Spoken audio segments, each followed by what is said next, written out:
नमः श्री यतिराजाय विवेकानंद सूरये सच्चित् सुख स्वरूपाय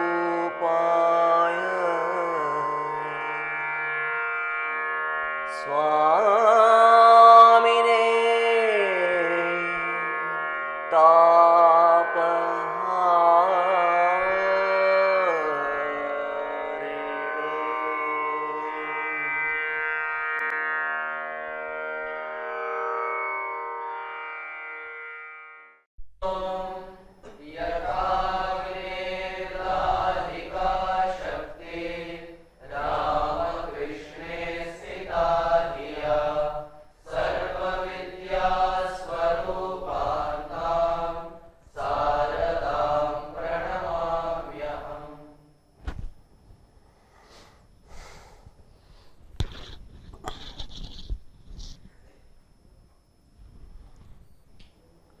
Did you put on the topic for the day here? You're putting it on? No. Yeah, okay.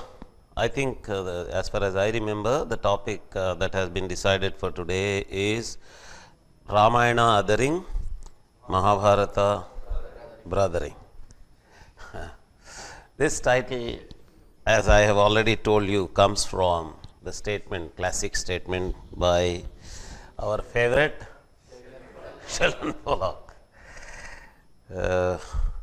Actually, unfortunately, such a great scholar has become a joke for us.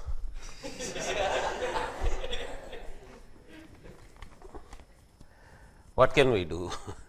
He has made himself a joke by making such funny statements which even a basic student of Sanskrit, a basic student of Itihasas, a basic student of Puranas in this country, even a village boy who knows Ramayana, who knows Mahabharata from the grandma's tales.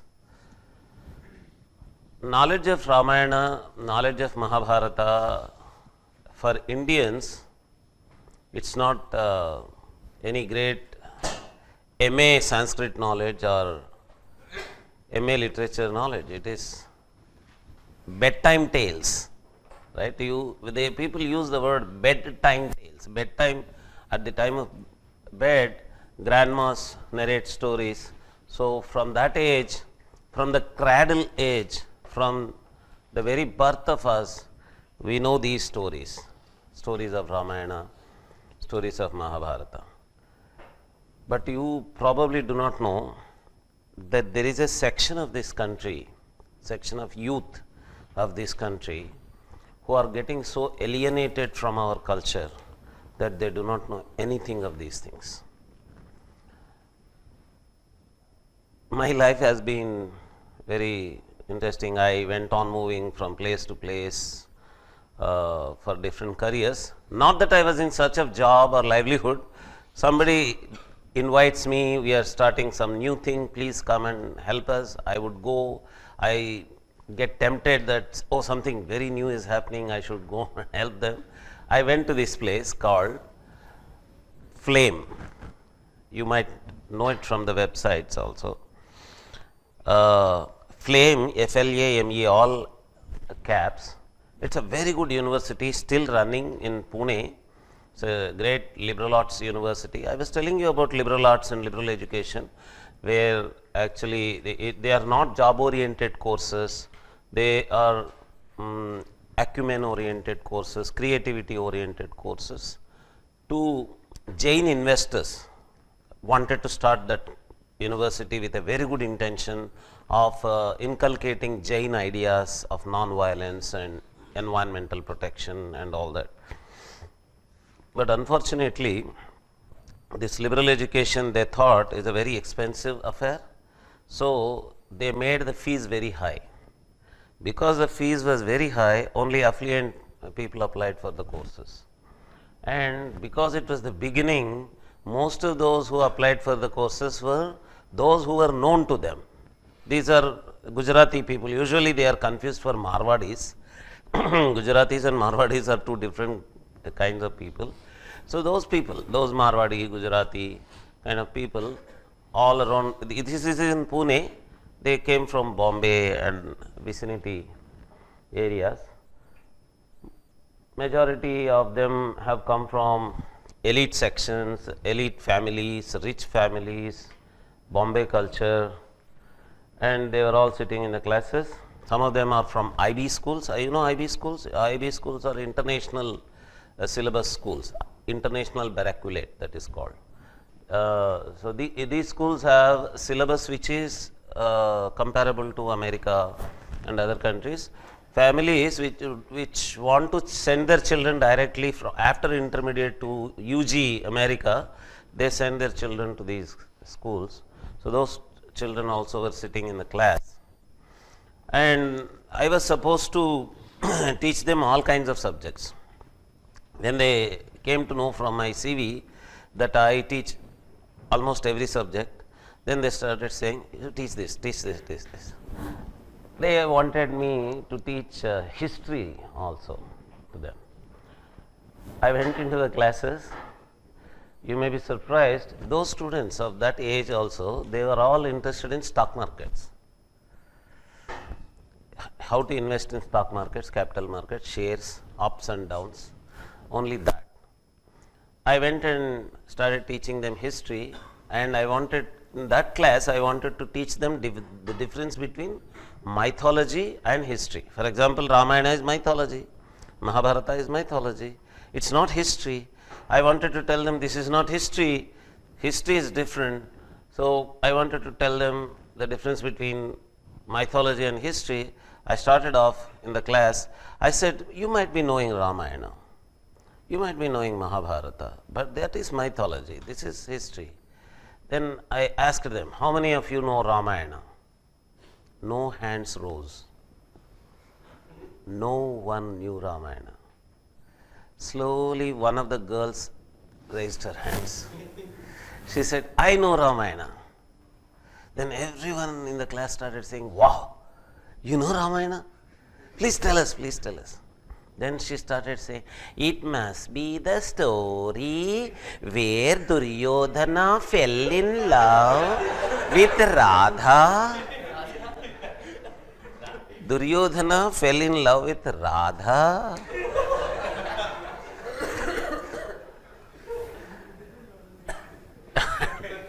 That was the shock of my life. Ye kya hai? And she went on putting that story, very long story. And all the students in the class started saying, wow, she knows so much. At least there was nobody in the class who was able to say that, hey, Ramayana mein Duryodhan kahan se aata hai? ऐसा कोई भी नहीं था. This man was telling me that he was writing some article on Ruchakatikam, right? And in Ruchakatikam, Shakara does this. When he goes to the court in Ruchakatikam, he speaks all this, just like Duryodhana falls in love with Radha and all this, right? All of this. Just that author, Shudraka, wanted to show ignorance of this fellow, Shakara. He is a rowdy. How rowdies behave, how ignorant they are, and how in spite of their ignorance, they command in the society, they have a power in the society. He wanted to show, he showed him as a joker. It's a comic character.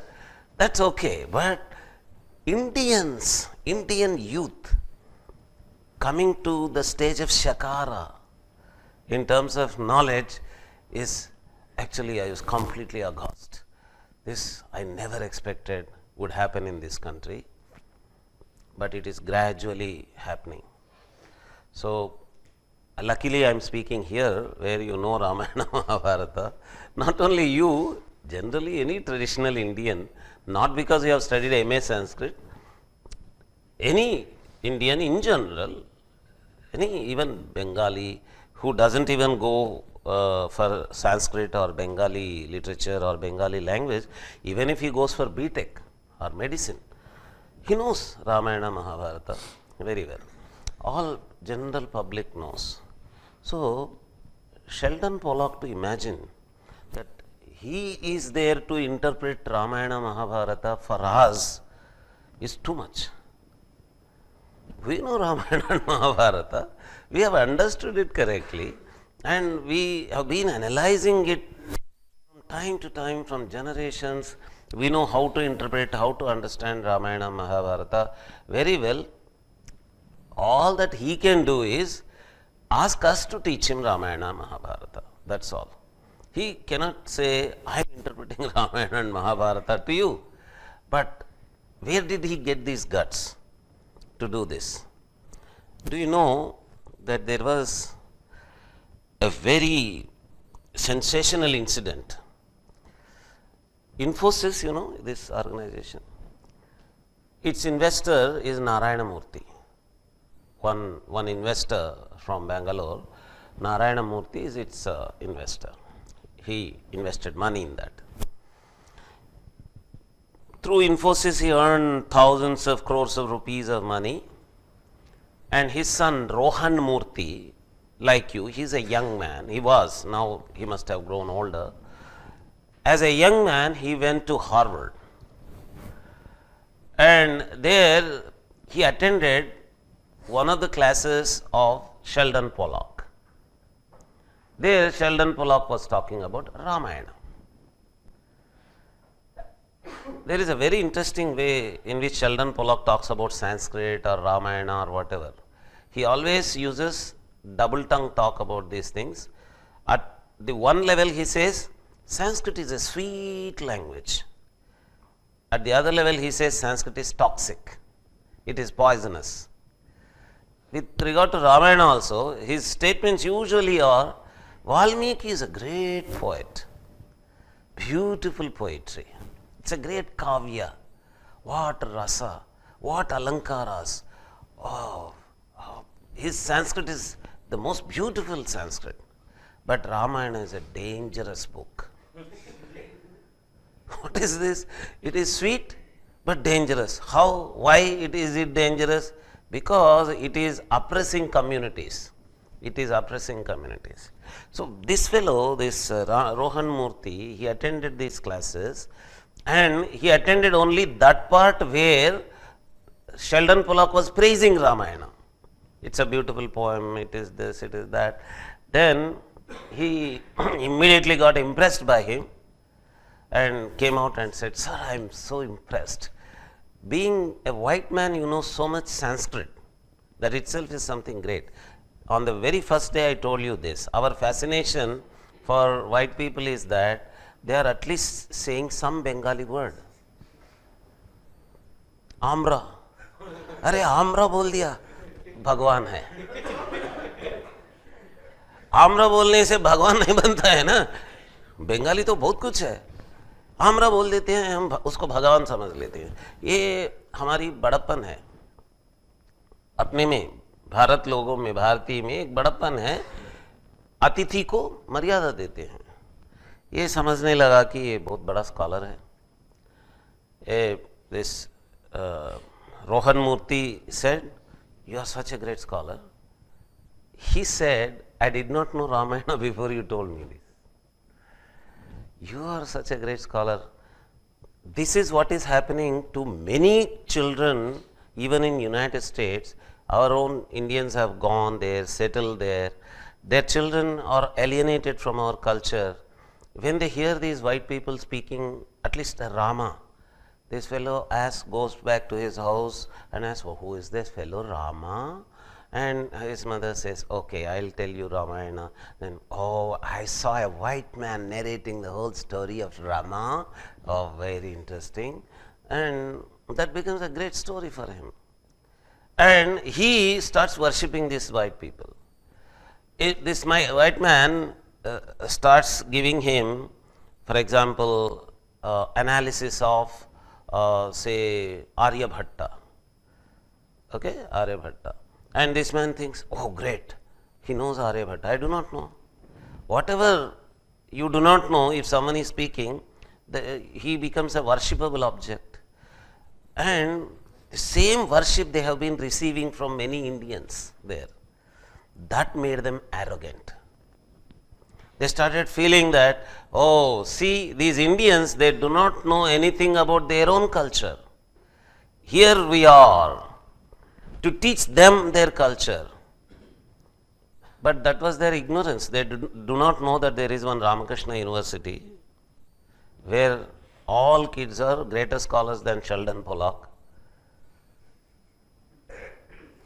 If Sheldon Pollock wants to know anything about Alankara Shastra, Ramayana, or Mahabharata, or Vedanta, particularly Advaita Vedanta, if he wants to study any Upanishad Bhashya or any Prakarana Grantha, any student, any young man, a BA student of Ramakrishna University can teach him. He does not know that. He imagined all the youth of India to be of that level only, Duryodhana Radha level only. He came across only such people.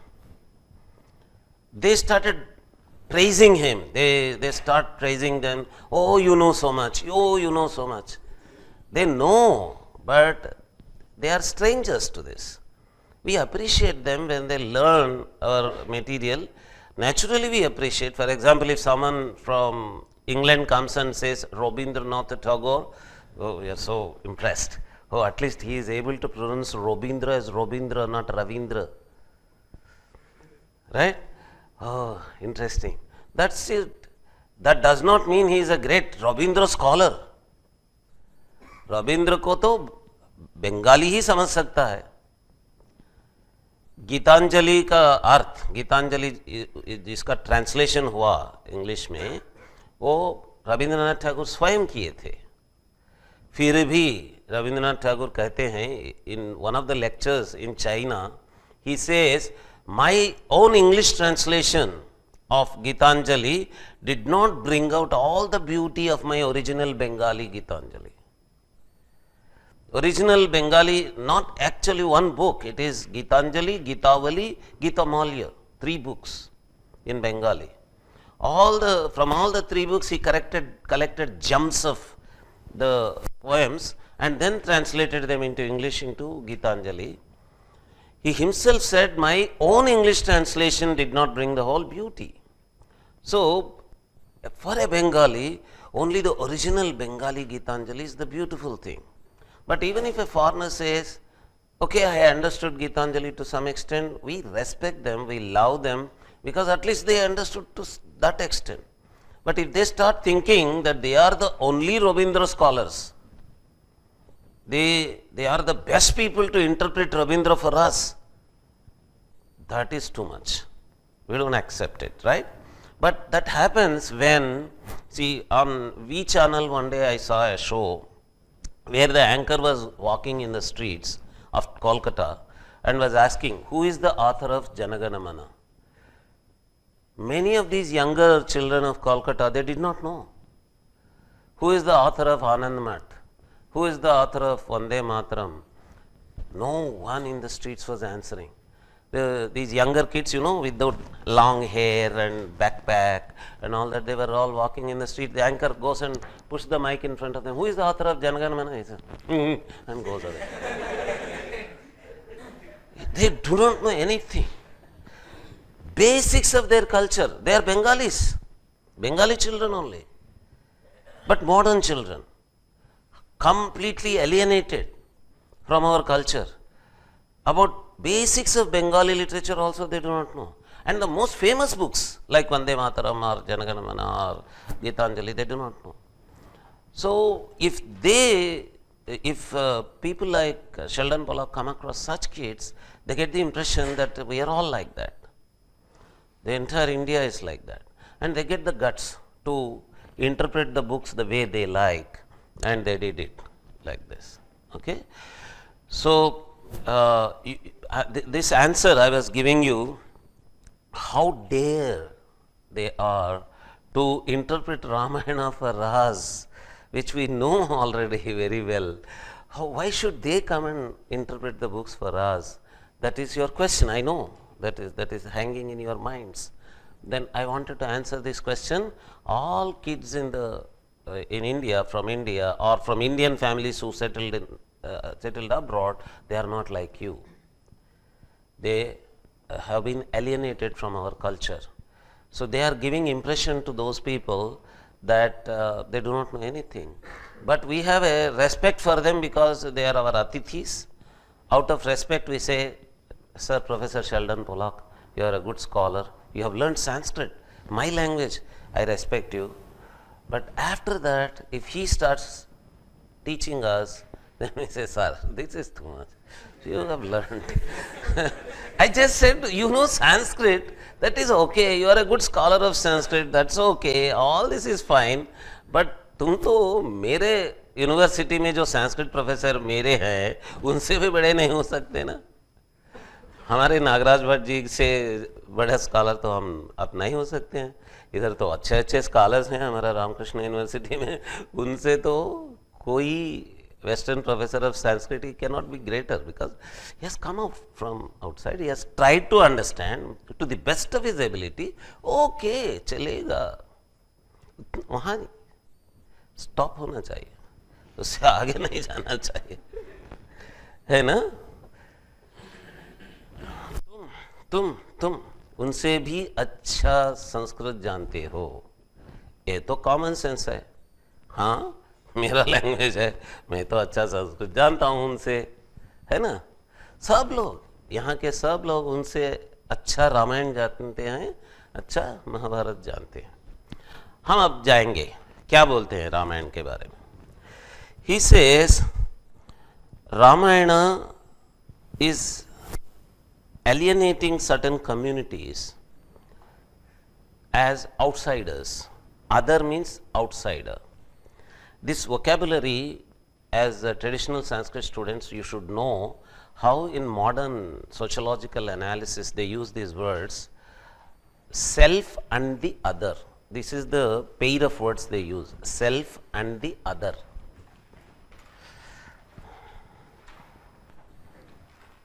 Self means I myself, okay. Self is the third person form of first person I. That is, to put it in Sanskrit, self is the Prathama Purusha form of Uttama Purusha I. I is Uttama Purusha, you know that. And what is the Prathama Purusha form of this I? Self. If in a bank check you want to get money for yourself, you will not say, give me, pay me. Usually we write pay self. Okay? You have not written any check till now, that's why you do not know. When you want to write a check, after pay in the check, you don't write me, M-E, me, you write self. Which means pay me only. Instead of me, you are saying self. That means self means you yourself. So when you want to say I myself, you say self, right? So self, the word self is used in reference to that person who is speaking, speaker. Uttama Purusha is always like that, right? Aham. Aham is self-referral. We are pointing to ourselves. Right? But when we want to get away from us, stand by us and show ourselves, then we use the word Atman. Atman is not self-referral. Atman is the Prathama Purusha Rupa of the Uttama Purusha Aham. You understand this analysis? Atman. Atman is a word. Atman is a word which is Prathama Purusha. You know that. Atman is Prathama Purusha, everyone knows. But that Prathama Purusha is the Prathama Purusha form of Uttama Purusha Aham only. So, Atman is also actually self-referral only, but we are standing from ourselves outside and we are showing ourselves as Atman. Okay? That is, self is the English translation of Atman. Not our Adhyatmika Atman, Upanishadika Atman, any of that. I am just saying grammatically.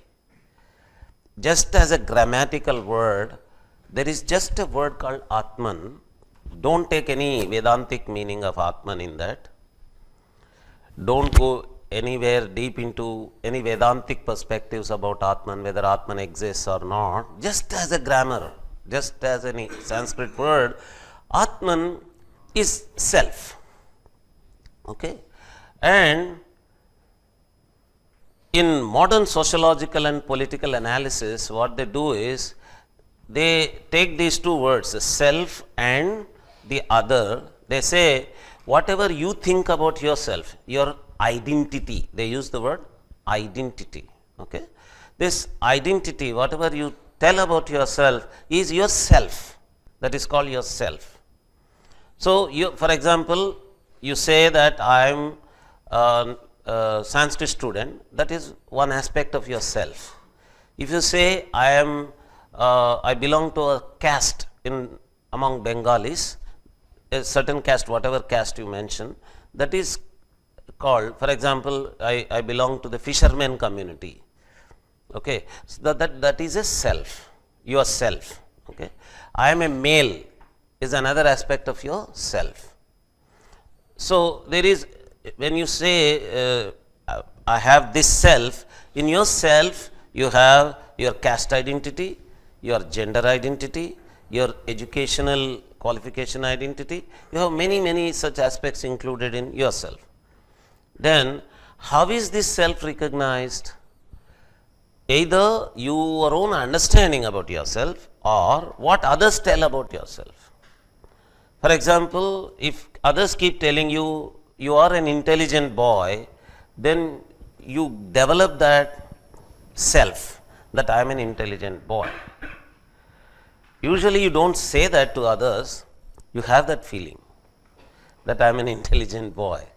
When everyone starts saying you are handsome, you develop that feeling that I am handsome, though you may not say it in so many words that I am handsome.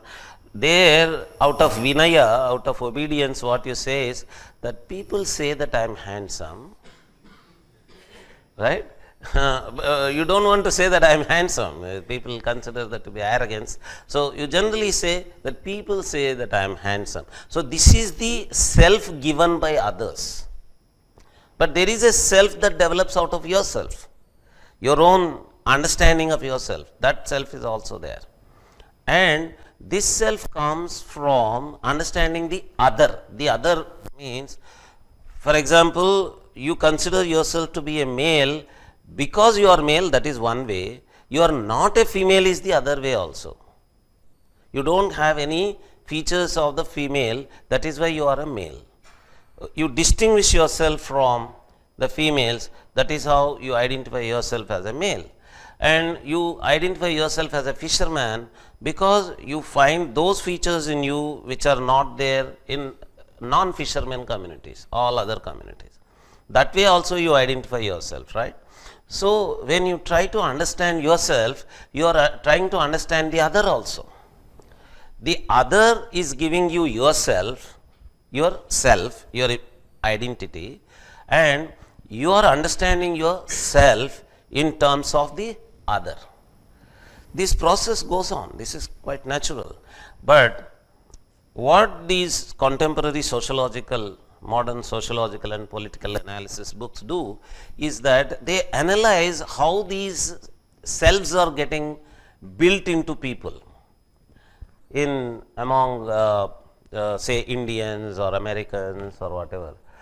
And they analyze and show how this self, for example, is being built into Indians by through books, all the political literature, newspapers, itihasas, Puranas. They are building one kind of self in Indians, in which Indians start thinking that I am an Indian, all others are the other, he is the other, and with this self they start fighting with the other, they start alienating them. Okay? So with this analysis they show that this kind of self that is being built into these people is a wrong self. There can be a wrong self also. Okay? Sometimes you do not know what you are, and you wrongly think that you are a male, though you are a female. That might happen. Right? Very, very rarely. Out of millions of people, very few people have such problems. That is what is going on now. There is a fight for the rights of such people who have such gender identity problems and all that. That can happen. But they say that to create this feeling that I am a Hindu because I am not a Muslim, I am a Hindu because I am not a Christian, and a Muslim is the other, is one way of creating self. Another way of creating self is, for example, during national movement, all the national movement leaders wanted to create a self of Indian. I am an Indian, even a Muslim is a Indian, even a Christian is a Indian. So there is, Muslim is not the other. He is self only. He is part of me. He is part of Indianness only. So what people like Sheldon Pollock wanted to say was that his response was to the Ayodhya movement, Advani Rath Yatra movement. He wanted to say that through this kind of politics, right-wing people wanted to create a feeling that Muslims are the other because they don't worship Rama. We worship Rama. All those who worship Rama in the country are one group. All those who do not worship Rama are the other group. So, through this Ratha Yatra, Advani wanted to create othering. Othering whom? Non-Hindus, Muslims, Christians. He wanted to create that othering feeling among them. While Congress, for example, with an inheritance from the Indian National Congress that fought for independence, it was building an Indianness, oneself among Indians, where Muslims were also being considered as Indians only. This was being removed by Advani through his Rath Yatra. He was making Hindus feel that we are different from Muslims, and he wanted to build a political base for his party. So, through his Rath Yatra, he was othering the Muslims, othering the non-Hindus. You understand? So, you understand the word othering now? So, that he wanted to trace to books. He wanted to show that why is Advani, for example, using only Ram as his image to manipulate Indian psyche towards othering. He wanted to show that the Ramayana, the book itself is like that. Ramayana book itself is othering other people. That is why he is bringing Rama. He wanted to connect it to the politics that was happening. Do you all agree that othering Muslims and Ramayana have connection between each other? So, by reading Ramayana, you other Muslims. You get a feeling that Muslims are others by reading Ramayana. Do you get a feeling? In my language, in my mother tongue, there is a proverb which says that what is the connection between Muharram and Shankaracharya? Muharram and Shankaracharya, do they have any connection? Muharram is Muharram. Muharram is a Shia ritual which is celebrated during the month of Muharram as a lamentation for the death of Hassan and Hussein in the Karbala war.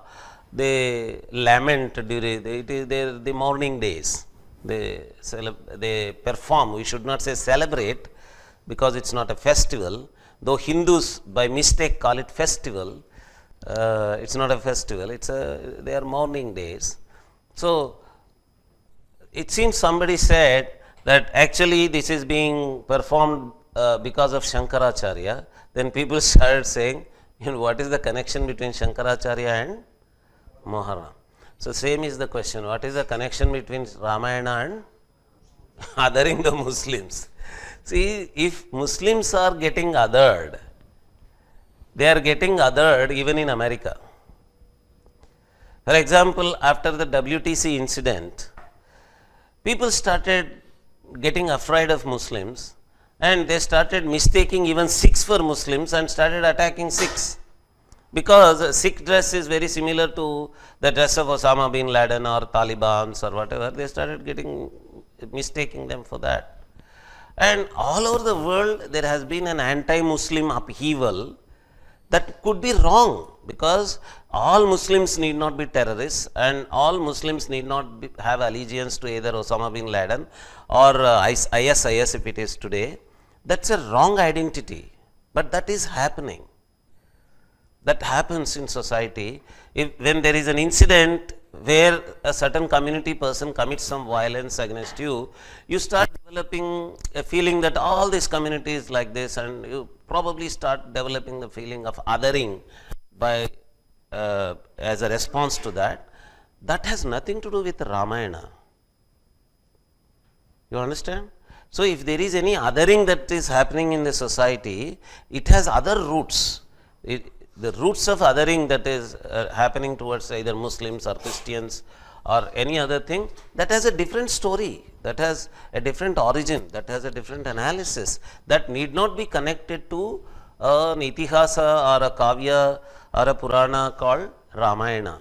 But this man unnecessarily wanted to connect these two, that the othering of Muslims that is happening in India at that time, it was 1989, that period, that is happening during 89, that is happening because of BJP using Ramayana for its campaign. All of you understand that there is nothing like that. But he started searching, where is this othering there? He started looking at Vanaras, for example, they are different. The boatman Guha, he is different. Shabari is different. Particularly Rakshasas are different. Ravana is different. So Rama went on identifying people as he is different, and he is the one, particularly Ravanasura, he is the other, and he fought with him. And now that image during the BJP's that Rath Yatra, the cutout used to have a big figure of Rama having a bow and arrow, and that arrow is directed towards someone.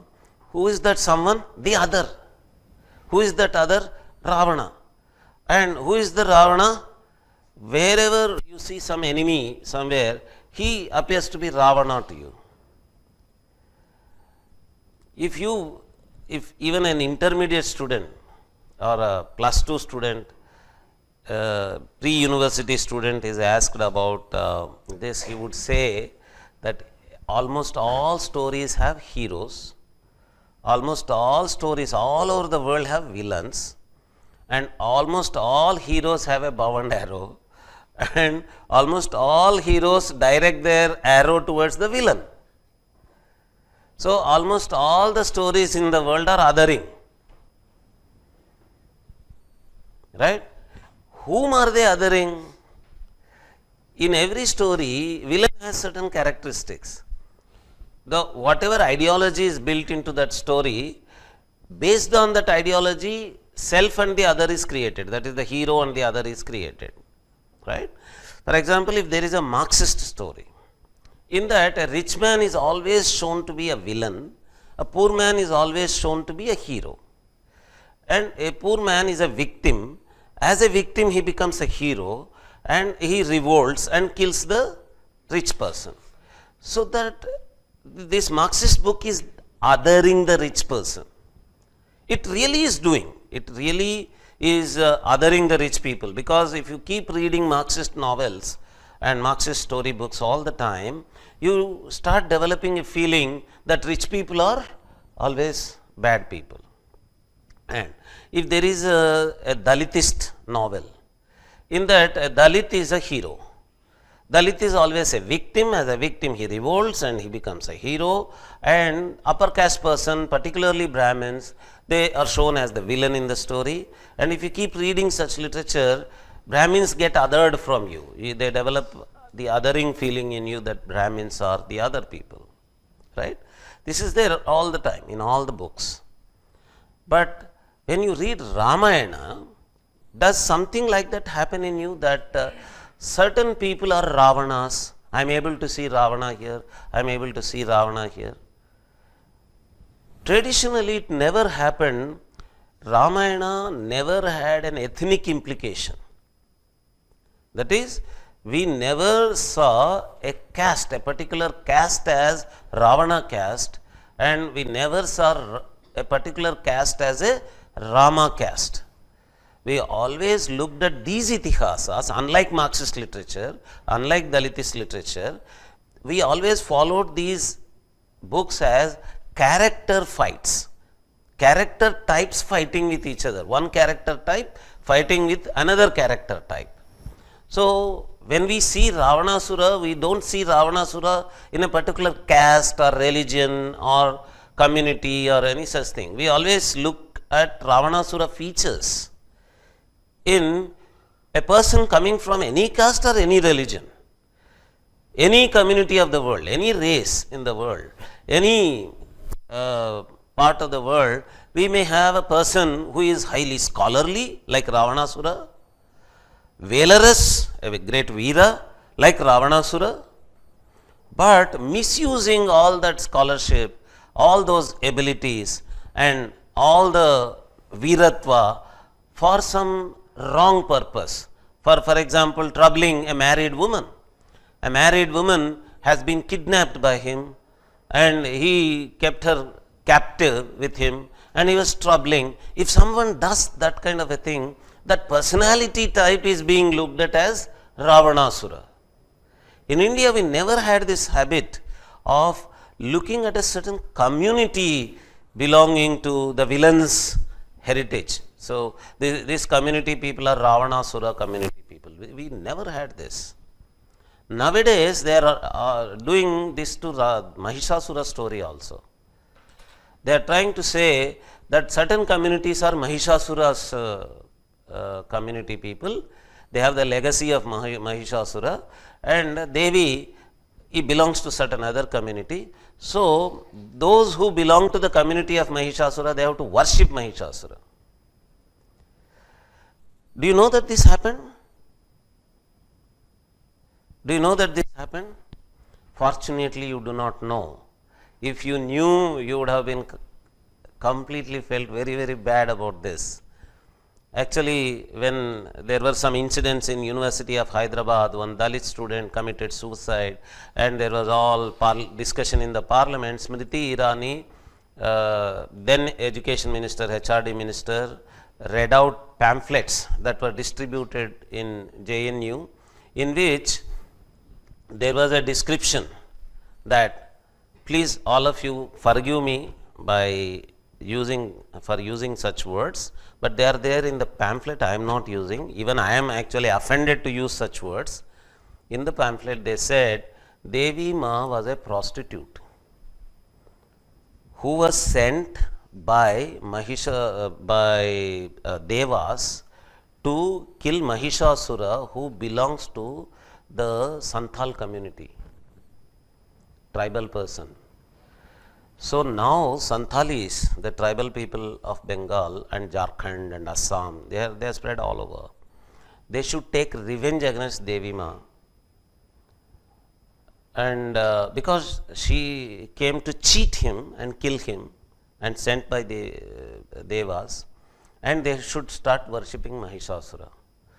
And they did not say should, they said Santhalis actually believe in this story, and Santhalis actually worship Mahishasura, and they do not worship Devi. During the Devi Puja days, Mahishasura worship is happening in Jharkhand, the Mahishasura worship is happening in Bengal, it is happening in Assam. They published that as an article and that was published as an article in one of the journals that was being distributed in JNU campus. Later, people came to know that that journal itself is being run by Christians. When they investigated, they came to know that that so-called journal or magazine or whatever you call was being run by evangelist Christians. But they published this article, they published that pamphlet, and there were, because that pamphlet was being distributed, Hindus protested to that, and there was almost a kind of clash that was about to emerge on the campus of JNU. Then the JNU authorities wanted to take care, and they informed the police, and the whole story, whatever today it is being reported in newspapers about JNU clashes and all that, the origin of this is in this pamphlet was what was being reported by Smriti Irani in the parliament. Whether that kind of tracing the story to that pamphlet is correct or not is a different story, but that pamphlet is truth. That pamphlet is true. That they were distributing the pamphlet on the campus is a fact. But the story inside the pamphlet is absolutely false. For example, no Santhali, not even a single individual Santhali worships Mahishasura. There is no community, no individual in India who has worshipped Mahishasura at any point of time. No one does it. Youngsters like you, when you read such news, you might get carried away. You might think that, oh, Santalis worship Mahishasura? Then I don't like Santalis because they are worshipping Mahishasura, they are blaming my Devi Ma. This is what they wanted to create. Particularly in Bengal, puja days are so important. You dedicate yourself for Devi Ma worship at that time. So they wanted to create clashes between Santalis and regular Hindus by making Hindus think that Santalis are Mahishasura worshippers. We should not get carried away by such news. We should be very critical in understanding news. Critical means तर्क बुद्धि से देखना है, तार्किक बुद्धि से देखना है, तथ्यों को परखना चाहिए. संथालियों के पास जाइए, देखिए, पूछिए उनसे, यदि वे लोग महिषासुर को जानते हैं, महिषासुर की पूजा करते हैं, देखिए जाकर. कोई भी नहीं करता है. संथालियों को महिषासुर के बारे में शायद जानकारी भी नहीं है. जो संथाल लोग इधर सिटी में रहते हैं, उन लोगों को पता होगा कि पूजा चल रहा है, पूजा में महिषासुर की पूजा हो रहा है. अगर वो संथाल समझता है कि मैं भी जाकर पूजा करूं तो पूजा करता है, नहीं तो समझेगा कि मेरा ट्राइबल गॉड मेरा है, मैं क्यों इधर जाऊं, देवी माँ के पास है या महिषासुर के पास, मेरा ट्राइबल गॉड का पूजा मैं कर लेता हूं, इधर क्यों आना है, चले जाता है. ट्राइबल गॉड्स में महिषासुर नहीं ही है, कहीं भी महिषासुर नहीं है. उनके संथालों के ट्राइबल गॉड्स और their own villains, they have their own villains also, demons also, they have their own gods, their own demons. And the Santhali culture has been documented for the last 300 years by European anthropologists. Ethnographies have been written. In those ethnographies for the last 300 years, nowhere has it been mentioned that they worship Mahishasura. All of a sudden, how can they start worshipping Mahishasura? What happened is, in some villages of Jharkhand, this Christian evangelist went to the Mukhiya there. Mukhiya, you understand? The village head there. They bribed him, and with the help of that Mukhiya, they conducted an artificial Mahishasura worship festival. It was a purely artificial festival, attended by only some 10 people in the village, all bribed villagers, and they took pictures, photographs, and sent them back to their funding agencies. Evangelists are funded, you know, from outside. So they went, showed their photos there, and they brought journalists from the Hindu, you know, the Hindu, the anti-Hindu newspaper. The आनंद बाजार में भी, हाँ, इसके बारे में आनंद बाजार में ये सब जर्नलिस्ट आनंद बाजार के, द हिंदू के, टाइम्स ऑफ इंडिया के चले जाते हैं और knowingly It is not that these people are so ignorant. When they attend this ritual, when they attend that activity in that Jharkhand village, do they not know that no one attended that? It was only a small ritual there and it was being conducted with the help of the Mukhiya. Do they not go across as a tour and see whether actually Santalis believe in that story or not? They do not check. Immediately they published it in the Hindu. And then I reacted, I wrote in some place that this is.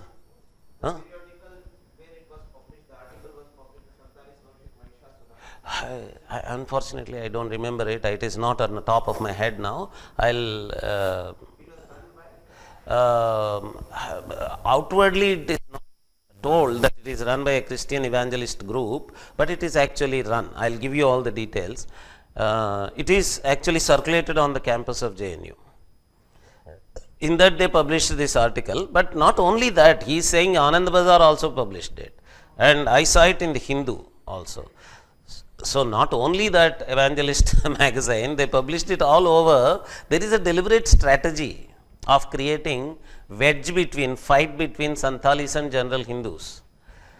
Santalis have been known for retaining their tribal identity in spite of pressures for centuries on them of influence from outside, whether it is Hindu influence or Christian influence or Islamic influence. They resisted. They retained their tribal identity completely. Only a few of them absorbed some amount of Hinduism, some amount of Vedic culture into themselves. And during independence movement, some Santalis started worshipping Bharat Mata. And it is in Kolkata only, very close to Kolkata. There is a Santali Bharat Mata festival that happens because they had an incident where the British attacked them, they revolted, and they participated in the independence movement as part of that, and they started developing nationalism, Bharat Mata worship, and that is happening. But that's only in some small pocket in Kolkata, but it is not a general Santali culture. General Santalis all over India, wherever they are spread, they have their own tribal gods. That is not against Devi Ma, not in favor of Mahishasura. Some of them do not even know that there is someone called Mahishasura also. But they created the story, they published it, and this kind of a thing they are trying to do with Ravanasura also. They are trying to show that Ravanasura was a Dravida. Who are Dravidians? In Tamil Nadu, they believed in the false stories of Aryan Ravidian. Aryan Ravidian is absolutely nonsensical theory, racist theory. It does not hold any water. It does not hold any water means it is not correct at all. It is not logically correct. In English, as an idiom, it does not hold any water means it does not have any fact in it. There is no truth in it. That theory, Aryan Ravidian theory, it is a racist theory. Racist theory means a theory which divides people into two groups and makes them fight with each other. On the face of it, if you say Ravanasura is a Dravidian, the beauty of this theory, Aryan Ravidian theory, is that Asuras are Brahmins. You know that? But Dravidian theory says that Aryans are Brahmins. Aryans are Brahmins and all non-Brahmins are Dravidians. All North Indians are Aryans, all South Indians are Dravidians. But from the story, from Ramayana, what is Ravanasura? Do you know that he is a Brahmin? The story tells that he is a Brahmin. Not only Ravanasura, entire Lanka is described to be a Brahmin place. And all Asuras are described to be performing Sandhya Vandanam, Agnihotra, and all that. Actually, in some of the descriptions, Hanuman is going in the sky in search of Ma Sita, and he was able to see smoke coming from Agnihotra, smoke coming from almost all the houses of Lanka, and he started getting tears because of that smoke. So much of smoke was coming because all Brahmins and all Asuras were Brahmins and they were performing Agnihotra in their houses. Such descriptions are also there. So, now if you want to say Aryans are Brahmins, then Ravanasura is a Brahmin. Brahmins are Aryans. So, Ravanasura is a Aryan. But Ravanasura, according to this racist theory, racist interpretation of Ramayana, Ravanasura is a Dravidian. This was told in Tamil Nadu during the British period, and Tamil Nadu people started believing in that, and there was one leader called Periyar who created an organization, a party called Dravida Kazhagam, DK, and later it got various other forms like DMK, Dravida Munnetra Kazhagam, and that turned into another organization called Anna Dravida Munnetra Kazhagam, ADMK, and then it became another organization called All India Anna Dravida Munnetra Kazhagam, AIADMK. All these political parties emerged from the original idea of DK, Dravida Kazhagam, and during the Dravida Kazhagam days, they started campaigning all through Tamil Nadu that Ravanasura belongs to Tamil community, Dravida community, and because Ravanasura is a Dravidian and Rama killed him, we have to kill Rama now. Where is Rama? We don't see Rama today. In Ram Leela in Delhi, they are killing Ravanasura through by burning the effigy of Ravanasura. So now let us do that to Rama, they said, and they created an effigy of Rama, and they started attacking the effigy of Rama, and they started worshipping Ravanasura. This did not happen among all the Tamil people, remember again. We should not actually get carried away by these stories that Tamil people started worshipping Ravanasura. No. Only a certain section of the Tamil people who were carried away by Periyar, who were carried away by the Dravida movement, they started believing in this story. But logically, there is no possibility of Ravanasura being Dravidian. Why?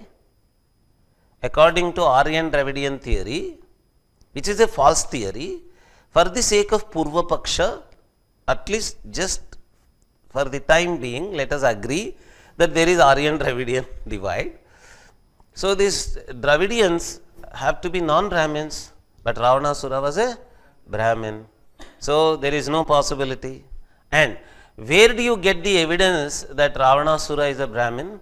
It is only in Tamil Nadu, nowhere else in the country, because there is a place called Rameshwaram. You know Rameshwaram?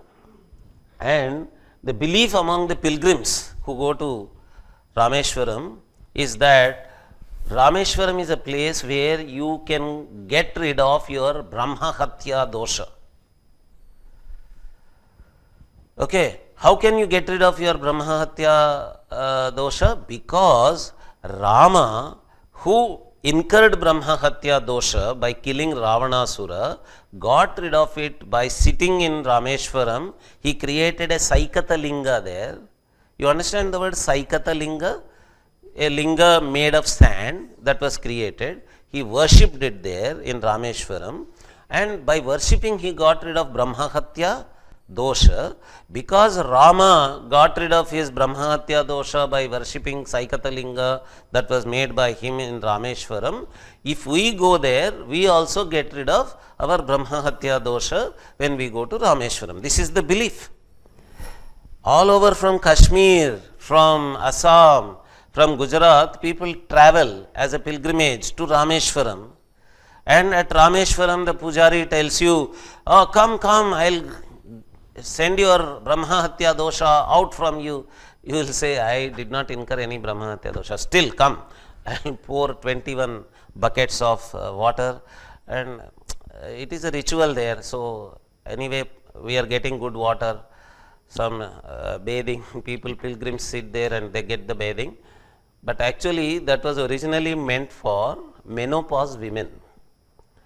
In the Vedic belief, menstruation is considered to be a kind of Brahmahatya dosha that was transferred to women. There is a Vedic story, there is a Vedic narrative in which it is said that Indra's Brahmahatya dosha for killing Vritrasura was transferred to women, trees, earth and rivers.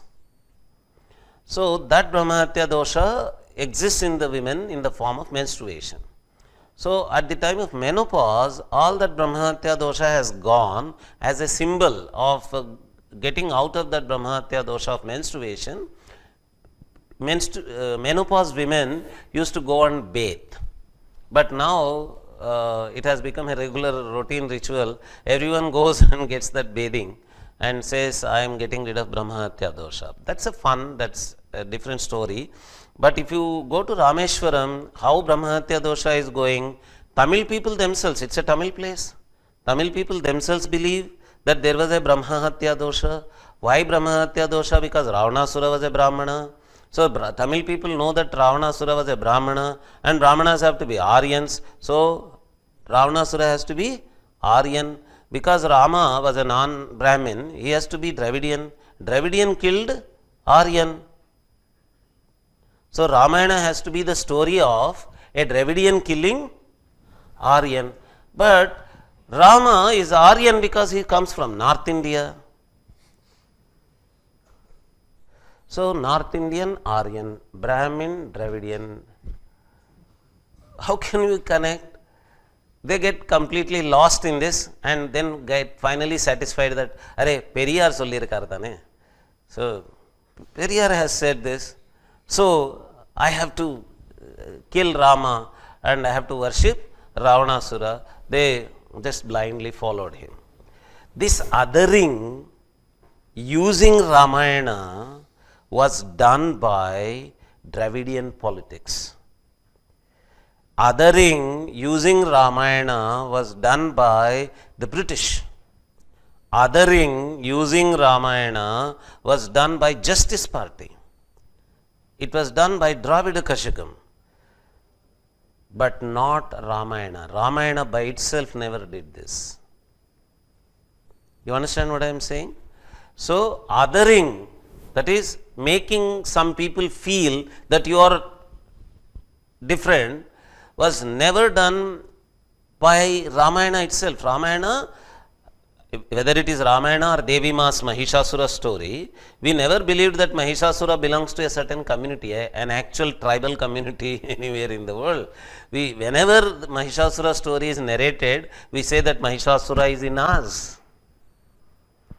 Right? Our Ahankara is our Mahishasura. Our Ghamand, arrogance is Mahishasura. And losing our arrogance, losing Ghamand is killing Mahishasura. So, always we looked at personality types as some Asura or something, but we never looked at these people belonging to an actual community. The beauty of all this is, for these intellectuals, these so-called university intellectuals, is they themselves taught to the Indians in the very beginning of university academics that never believe mythology to be factual. Mythologies are not historical. You are fools, you are getting confused that Ramayana is history, Mahabharata is history. They are just mythology, they are not factual, they said. But today, through these stories, they are saying they are factual. Mahishasura was a real tribal person. Ravanasura was a real Dravidian person.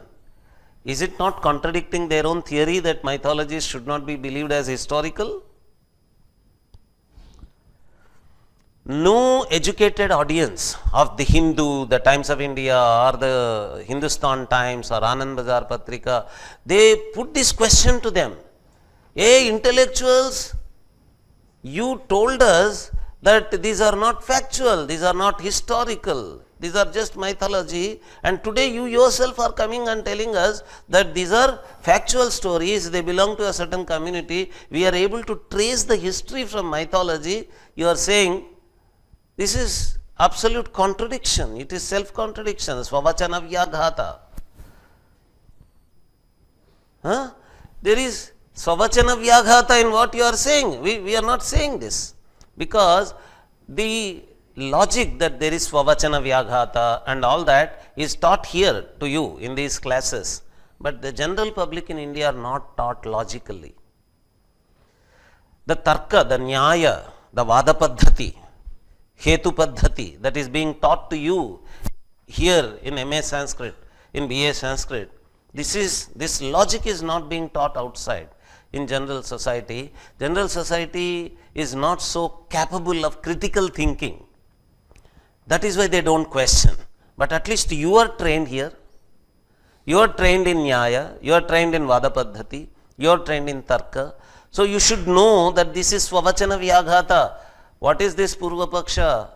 Hey Purva Pakshin, you yourself are saying that mythology is not history, and you yourself are saying that it is historical. These people come from some community and we have to worship that community. This is Svavachana Vyaghata. We should say, no? We should tell them. Tell all these so-called intellectuals. They call themselves बुद्धिजीवी, है ना? जीवी तो हैं, इतना तो जानते हैं, बुद्धि है नहीं. इसमें जिसको बुद्धि नहीं है वो बुद्धिजीवी कैसे बनता है? बुद्धि ही नहीं है. मगर लोग बोलते हैं बुद्धिजीवी है, बुद्धि से जीता है. बुद्धिजीवी इसलिए है कि उसकी जीविका बुद्धि है, मुझ में ऐसा बताने से पैसे मिल रहे हैं उनको, इसलिए वो बुद्धि से जीविका मिल रहा है, इसलिए बुद्धिजीवी बन गया है वो, है ना? बुद्धि को दिखाने से जीविका मिल रहा है, इसको पैसे मिल रहा है, इसलिए वो बुद्धिजीवी कहला रहा है. These are not intellectuals. If he is an intellectual, basic common sense, this self-contradiction he is not able to see. I myself told them that mythologies are not history, and I myself am saying that it is history. I myself am saying that certain community which is living today comes from Ravanasura, comes from Mahishasura. I am saying this is absolute nonsense. They are not able to realize. Who is doing othering using Ramayana? Who is doing othering? Intellectuals, left intellectuals, liberal intellectuals, people who are friendly to Sheldon Pollock. They are doing othering using Ramayana, but general reader of Ramayana, general audience of Ramayana, traditional audience of Ramayana can never have any othering based on Ramayana because they never see any existing community to be belonging to any character of Ramayana. Did we any time say, oh, you belong to Hanuman community? Did we say? Is there any community in India which is considered to be belonging to Hanuman's community?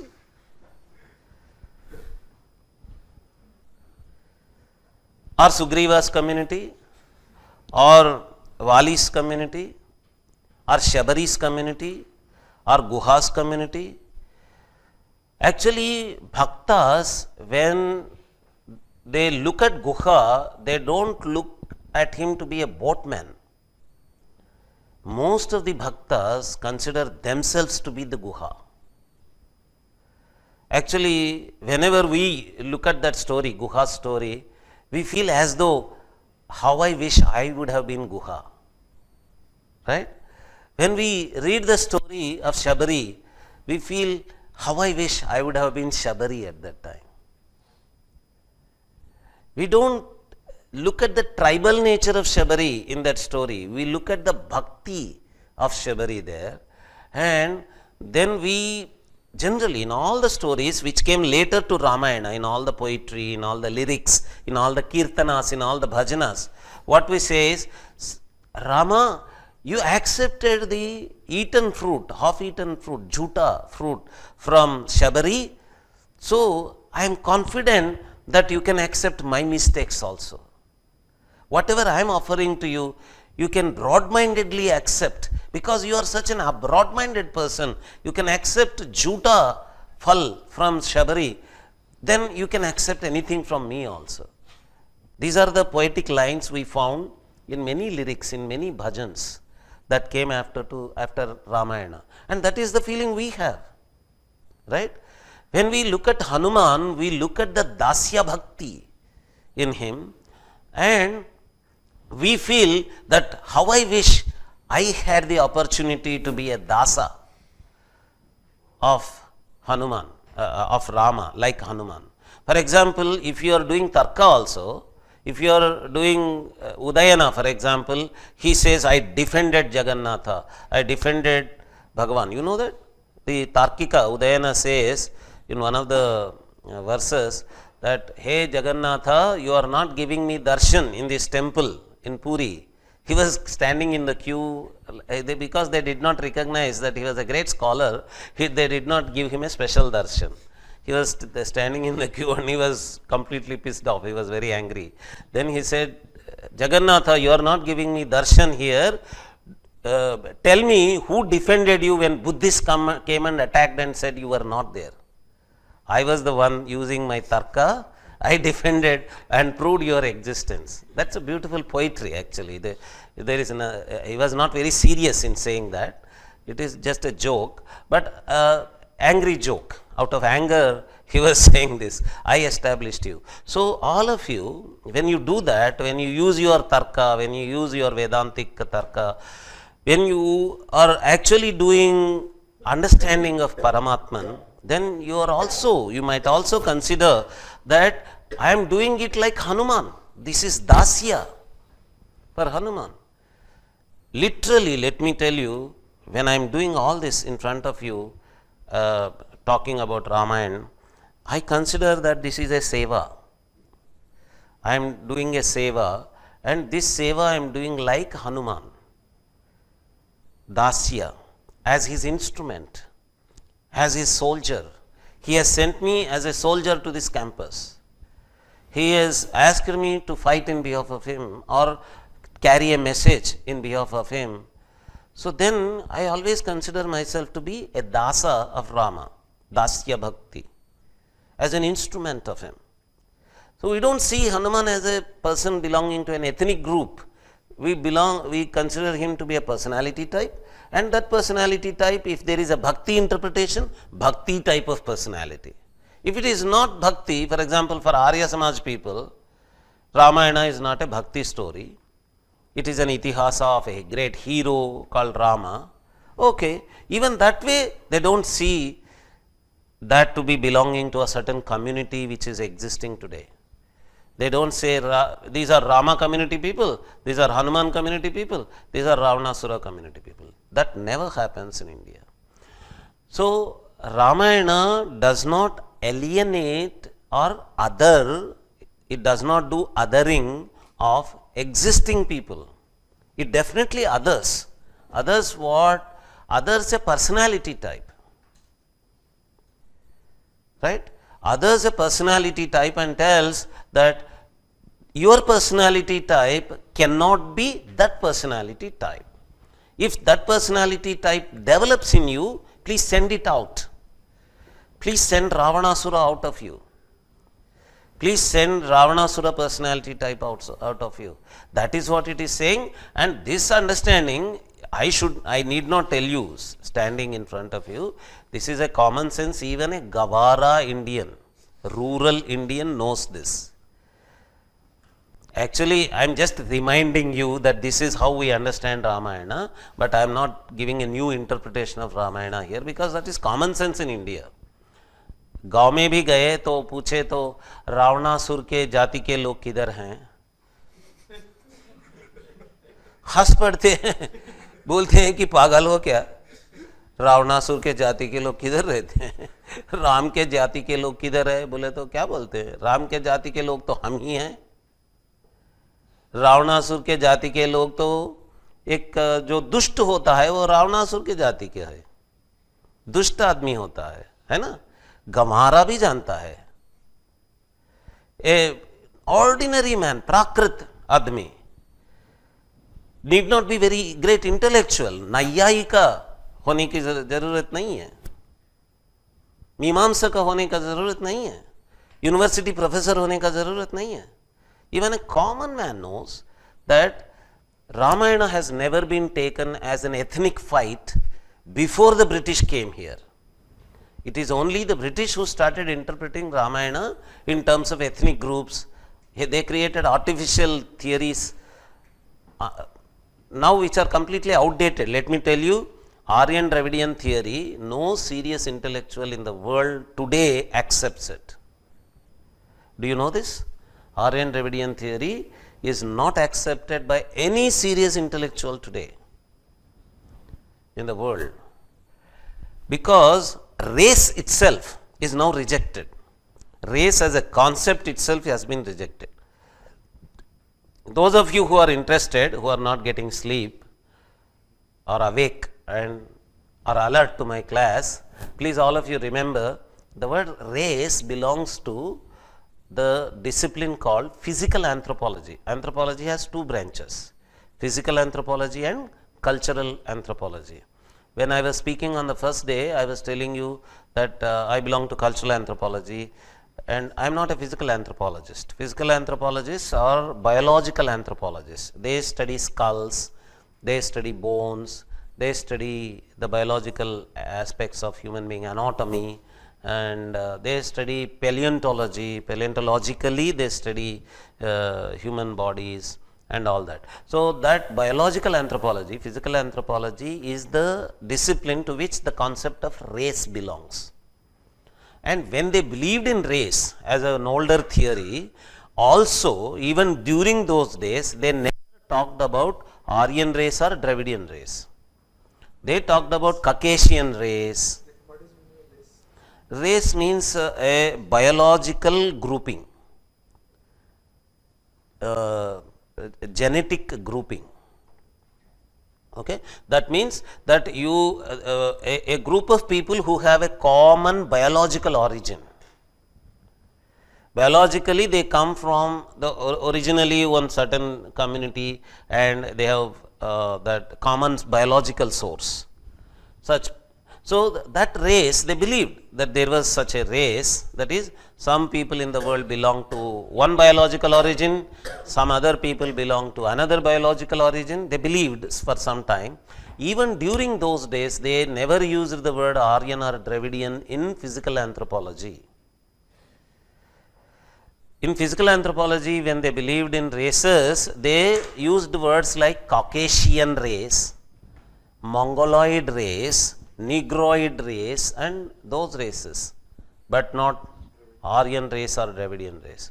So, this word Aryan race and Dravidian race itself is such a misnomer, such a wrong word, such a nonsensical word, that race, where it belongs in physical anthropology, was never combined with Aryan or Dravidian.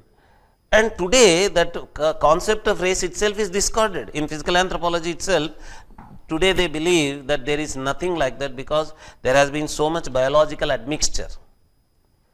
So, we cannot say that this person belongs to a particular biological origin or something like that. So, they have discarded the race theory today. There is no race theory existing in physical anthropology anymore. They talk of phenotypes and other things, that is biological features, facial features and other things, but they do not believe in race at all. So, a theory which is not believed in the discipline where it belongs, we are still using in talking about Aryan Dravidian. And did it have any impact, real impact? Yes, why not? The whole Dravidian parties, Dravida Kazhagam, Dravida Munnetra Kazhagam, Anna Dravida Munnetra Kazhagam, they are the consequences of this. Today, they may not seriously believe in the whole story of Aryan, Dravidian, Rama, Ravana and all that, but that has created such a divide in the society, that has created such an ethnic clash, people clashing with each other. So, wrong theories have created, and they based it all on Ramayana. So, othering using Ramayana was done by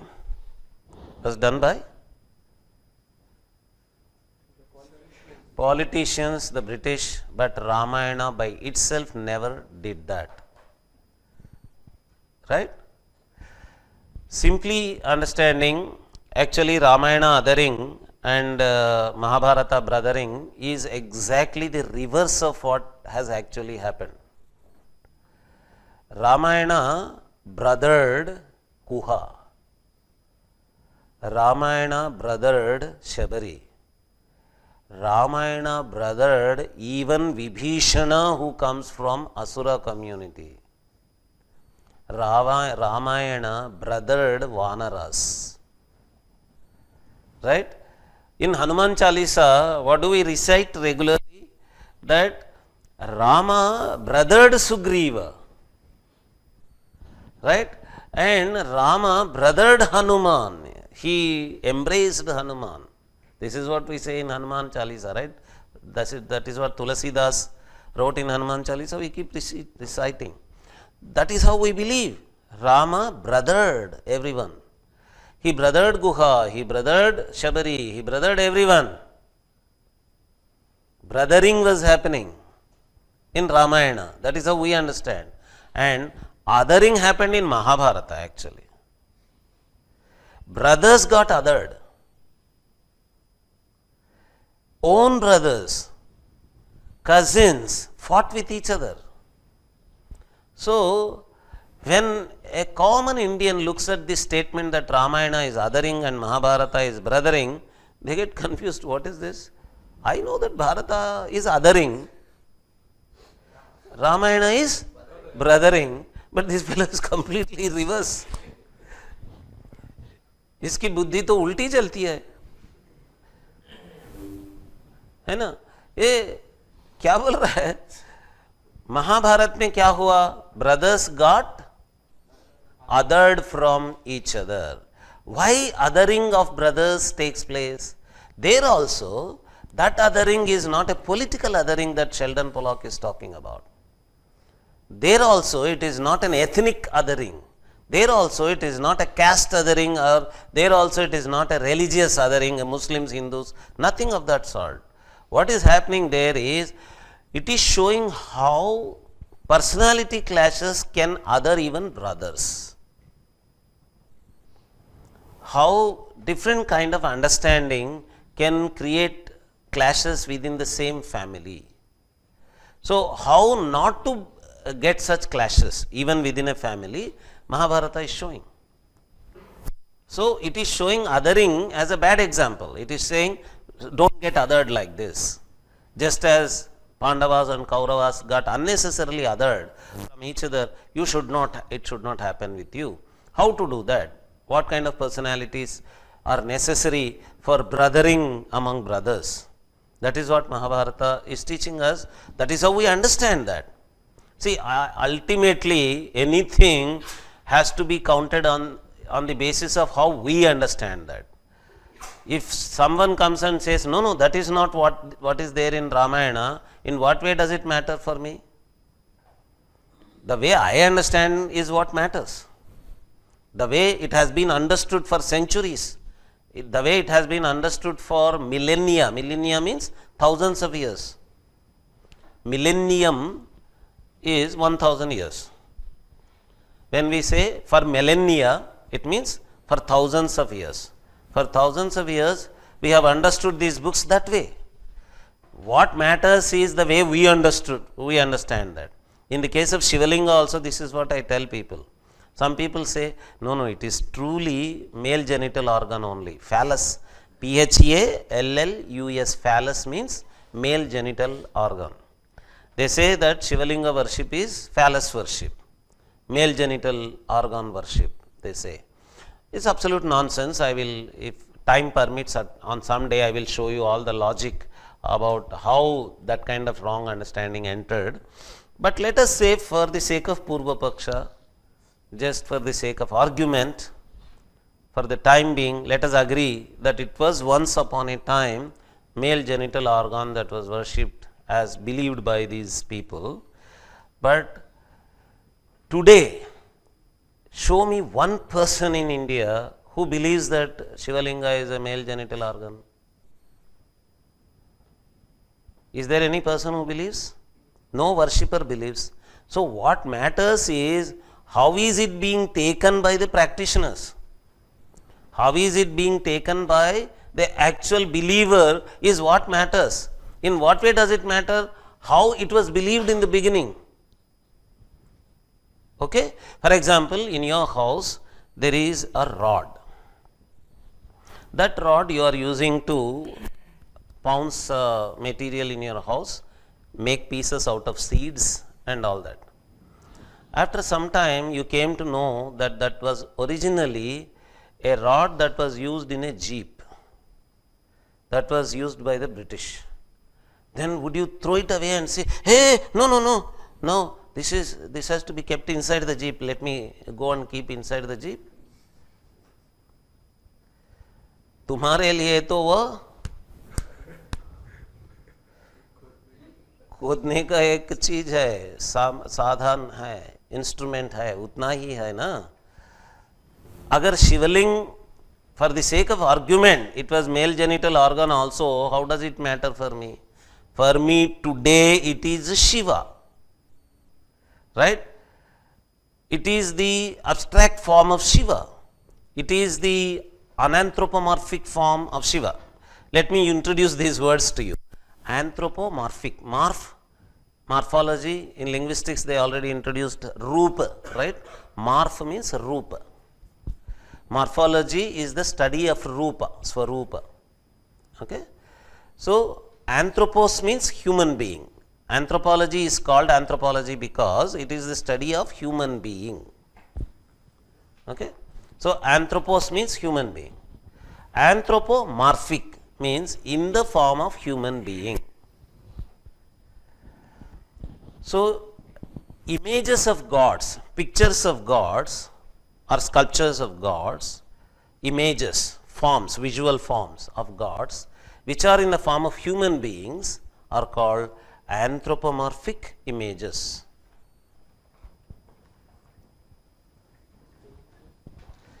ANTHROPO, anthropo, MORPHIC, anthropomorphic.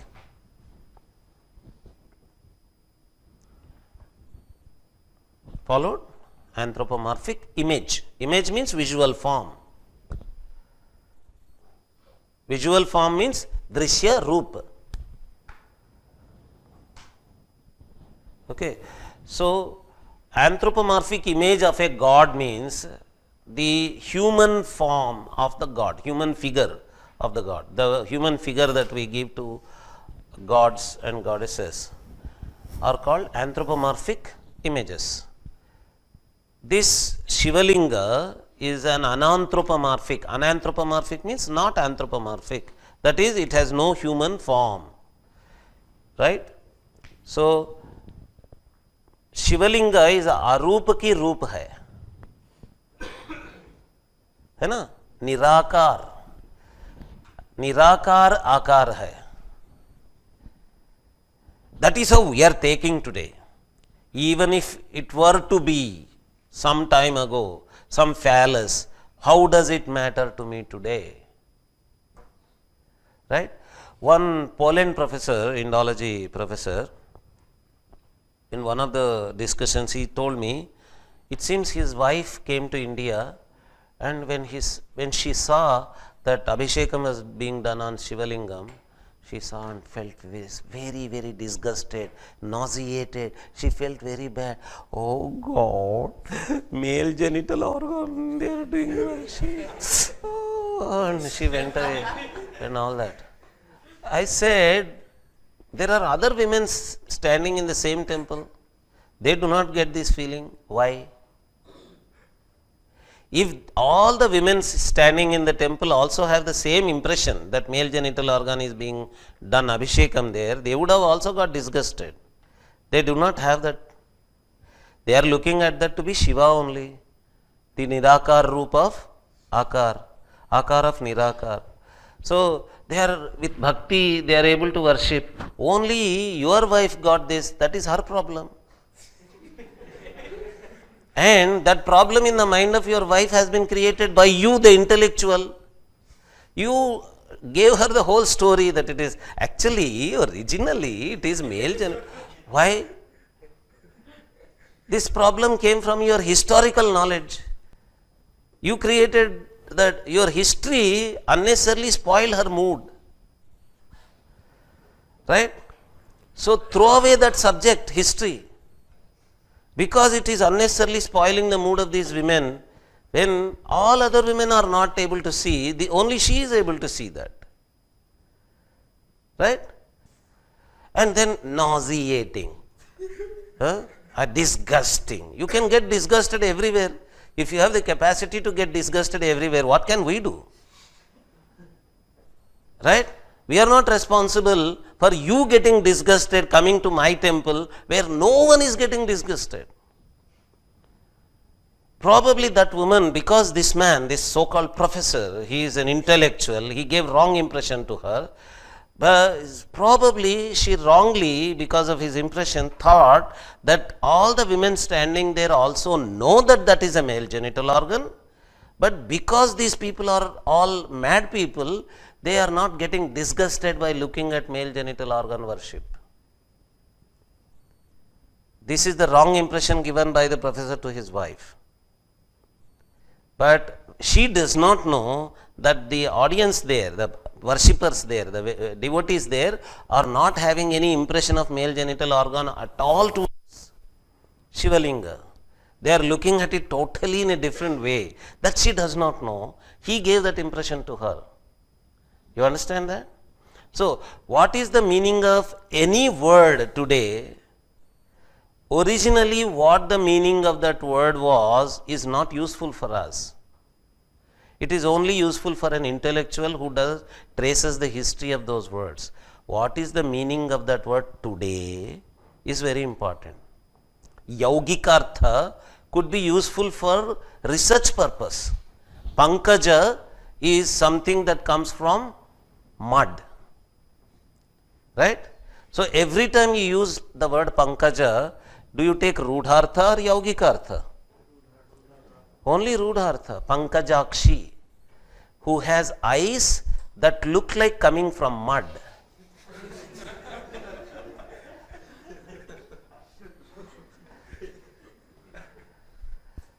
Pankajakshi, is it correct? We don't go to Yaugikartha. We go to the meaning lotus only, and we say lotus like eyes. Right? So what is the Rudhartha of Shivalinga today? It is Shiva's form. It is Shiva's anthropomorphic form.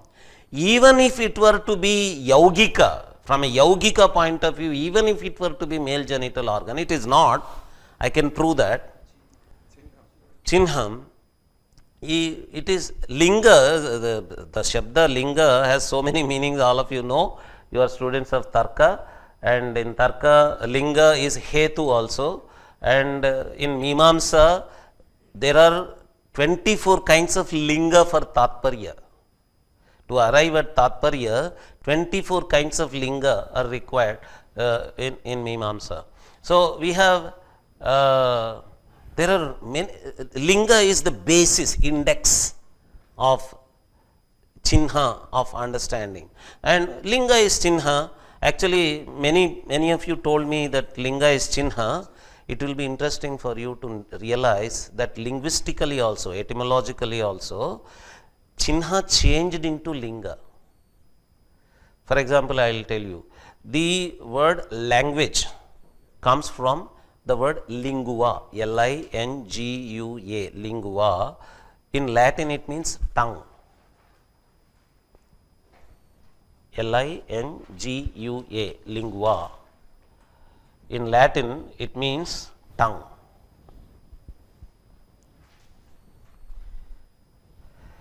What is the word for tongue in Sanskrit? Jihva. You place Jihva and lingua side by side. Va part is common. So ja and ha have changed into la and nga. Is it possible? Yes, at many places it has happened. Ja changing into la and ha changing into nga has happened. So Jihva has changed into lingua, and ja is a talavya, cha is also a talavya, and ha is there. Chinha also changed into Linga in the same way. There is an etymological connection between the words Linga and Chinha. The Talavya Cha has changed into the Dantamuliya La. And that Ha and Na, nasal, Anunasika there, they have changed into that Ha is also Kanthya and Ga is also Kanthya and Anunasika Kanthya Varnavyatya has taken place and Chinha has changed into Linga. So, the etymological meaning of the word Linga also is Chinha only. Originally Linga meant that. In grammar, what is Linga? Tell me. In grammar also, Linga is only Chinha. In grammar also, Linga does not refer to sex at all. Right? It is Chinha only. It is Chinha of certain grammatical changes that take place in some words. It is only morphological feature. It is a morpho-grammatical feature. It is a morpho-grammatical aspect, but it has nothing to do with the semantics or actual sex of the objects, right? So, the word Linga, we understand in India that it has nothing to do with sex at all. Who uses the word Linga in reference to sex anywhere in the world? In India? Show me. Any person in India using the word Linga in reference to sex? Where did they get this meaning? That it is Linga means sex and male genital organ and all that. And if you go to any English dictionary, in any Sanskrit to English dictionary, with Linga, the first meaning they give is phallus, that is male genital organ. Why? That English dictionary, Sanskrit to English dictionary writer wants to create disgust in the readers that this Sanskrit word is a bad language, it has got a word called Linga and its meaning is phallus. Actually, if he is a sincere lexicographer means dictionary writer. Okay? If you want to know these words, lexicographer means a dictionary writer, dictionary compiler is called lexicographer.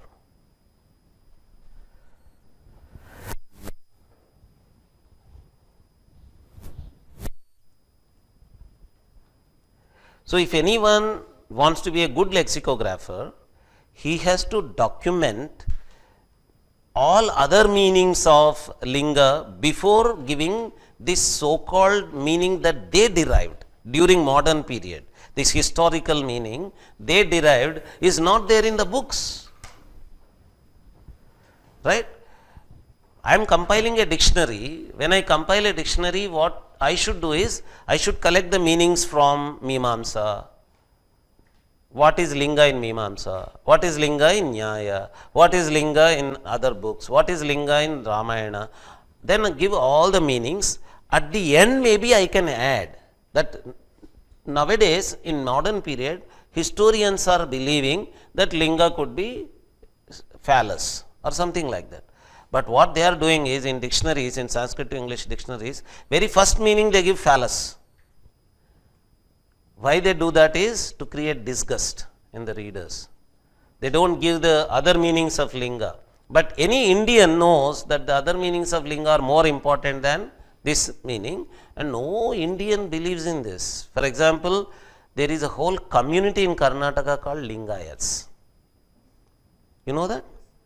They are Veerashaivas, they believe in the worship of Linga, and their Ishtalinga is just oval in shape, that is called Ishtalinga, and any Veerashaiva takes Ishtalinga, keeps it in his hand like this, he makes his left hand the abode of Shivalinga, he keeps it there, and using his right hand he worships and keeps it back. There is a box, they hang a box in their neck. In that box they keep it back and close it. There is a screw given to that. They close it back and they always wear that Ishtalinga on their body. Okay. Can anyone wear that with that meaning that these people are giving? And there is they in their songs, Basavanna or Akka Mahadevi, who are the founders of Veerashaiva Lingayata tradition, in their songs they say Atma Linga, this my Atman is Shiva Linga, and Paramatman is also Linga. They say I am making this Linga merge with that Linga. My inability to realize that this Linga is that Linga only is my Maya. Akka Mahadevi in her Vachanas says, because of Maya, people are not able to realize that this Linga here is that Linga only, Paramatma Linga only.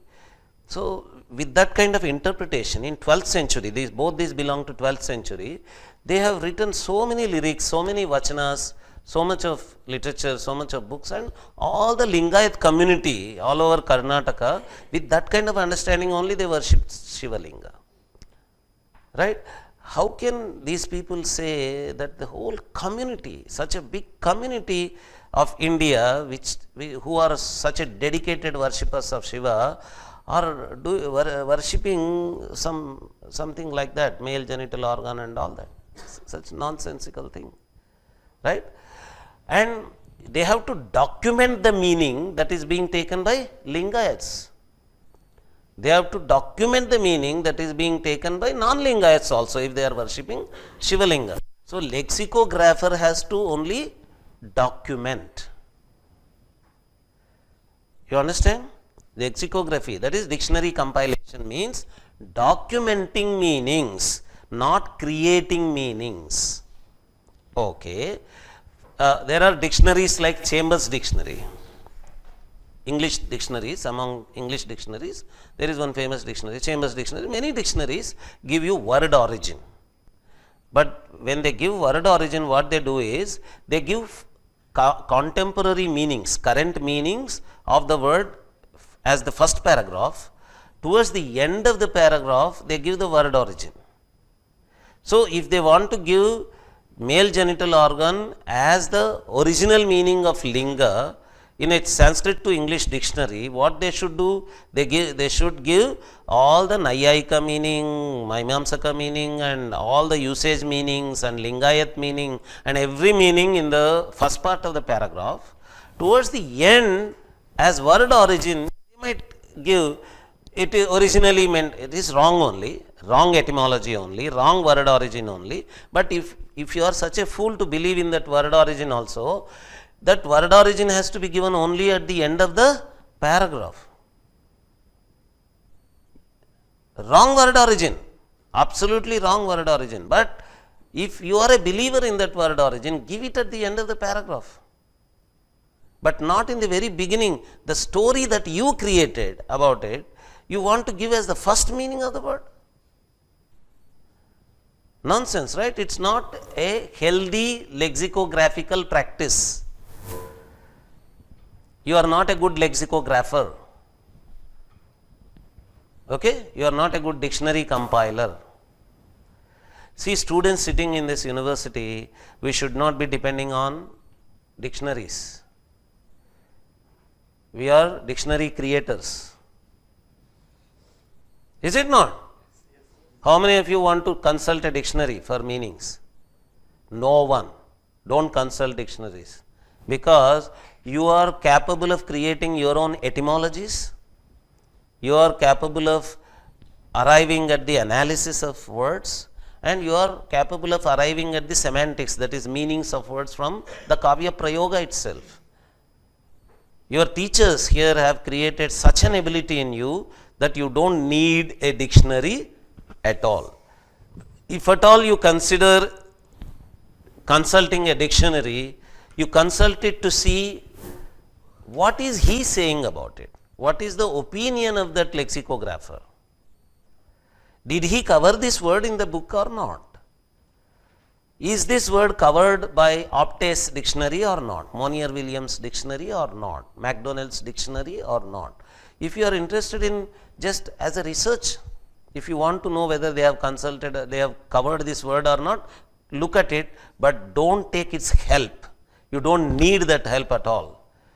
You have been given the ability in this university to compile a dictionary by yourself.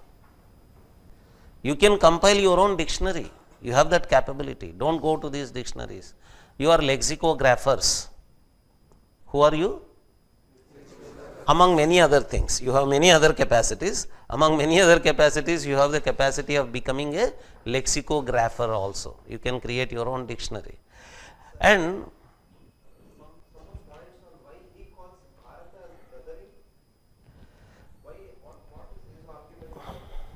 he says, just as I was telling you about communities, he says, Bharata, for example, Hidimba Sura, Hidimba is married by Bhima. So there is a marriage between Asuras and Kshatriyas. There are many such incidents where there is no othering there, there is only brothering of communities. Communities are being. Karna. Karna became a Kshatriya. He was a Suta, he became a Kshatriya. So there are many such examples where there is an absorption of people there. If you want to see that way, there can be many examples, but Ekalavya was alienated, that is othering. Right? If you want to create an argument over othering and brothering, you can say Ekalavya was alienated there. You can create many such arguments also there and say it was also doing othering and it was also doing brothering. This othering, brothering itself is a wrong gloss, wrong lens. That is not suitable. Actually, that is not happening there. The purpose of these books, Ramayana and Mahabharata, is not this. Okay, let me come back what I was saying. So, the meaning of Shivalinga that is current in Indians has to be taken, I was saying, because you have to consider the meaning that is being given to Ramayana and Mahabharata today. Okay, what meaning is being taken to those epics, Ramayana and Mahabharata, by people who read it or hear it or watch it in a Drishya Kavya, hear it in a Shravya Kavya and read it in a Pathya Kavya. In whatever way they do it, whenever Ramayana is attended to or Mahabharata is attended to, the meaning taken today, the current meaning is what is to be considered, not the meaning that I create out of it. That was the point I was trying to make. With the example of Shivalinga, I was trying to make the point that we should not go to some created history at the beginning. So, by saying Ramayana, I know in the beginning it was doing this, in the beginning Mahabharata was doing this, it is not use, it is not of any use.